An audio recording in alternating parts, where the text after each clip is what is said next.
দুই শতাধিক প্রতিযোগীর অংশগ্রহণে লন্ডনে অনুষ্ঠিত হতে যাচ্ছে ব্যাডমিন্টন প্রতিযোগিতা। চ্যারিটি সংগঠন ইস্ট হ্যান্ডস এই টুর্নামেন্টের আয়োজন করেছে। আরও থাকছে সহকর্মী এমডি সুয়েজ মিয়া রিপোর্টে। বিশ্বজুড়ে অসহায় মানুষের পাশে দাঁড়ানো এবং যুক্তরাজ্যের স্থানীয় কমিউনিটির সার্বিক উন্নয়নের লক্ষ্য নিয়ে 2020 সালে যাত্রা শুরু করা ইটস হ্যান্ডস চ্যারিটি প্রতিবারের ন্যায় এবারও চ্যারিটি ব্যাডমিন্টন টুর্নামেন্ট আয়োজন করছে।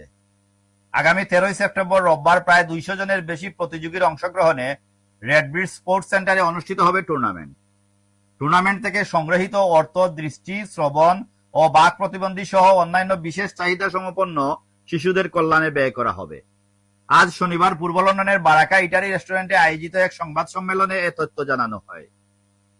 সংবাদ সম্মেলনে লিখিত বক্তব্য উপস্থাপন করেন এটিএন বাংলা ইউকের হেড অফ নিউজ সাংবাদিক সায়েম চৌধুরী। গত এক বছরে ইস্টার্ন চ্যারিটি বাংলাদেশ, যুক্তরাজ্য সহ বিভিন্ন দেশে বেশ কিছু মানবিক ও উন্নয়নমূলক কাজ সম্পন্ন করেছে।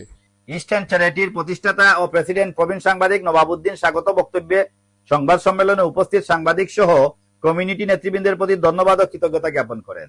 আমরা গত 5 বছরে এই বাংলাদেশ সহ বিশ্বের বিভিন্ন জায়গায় কার্যক্রম পরিচালিত করেছি এবং বর্তমানে লন্ডনে আমরা অনেক চ্যারিটি কার্যক্রম পরিচালিত করতেছি। এ সময় আরো বক্তব্য রাখেন লন্ডন বাংলা প্রেস ক্লাবের সাবেক প্রেসিডেন্ট সৈয়দ নাহাজ পাশা, বর্তমান প্রেসিডেন্ট তারেক চৌধুরী, সাবেক সাধারণ সম্পাদক আব্দুস সাত্তার, বিশিষ্ট ব্যবসায়ী রফিক হায়দার, ইস্টার্ন চ্যারিটির ট্রাস্টি বাবলুল হক, উপদেষ্টা আব্দুল মুনিম জাহেদি কেরল, সাবেক কাউন্সিলর আতাউর রহমান, সাংবাদিক আহাদ চৌধুরী বাবু, টিভি সংবাদ পাঠক ডক্টর জাকির রেজওয়ানা আনোয়ার, সাংবাদিক মাহবুবুর রহমান, রহমত আলী, মিসবা জামাল ও সালে আহমদ সহ বিভিন্ন প্রিন্ট ও ইলেকট্রনিক মিডিয়ার সংবাদকর্মীরা।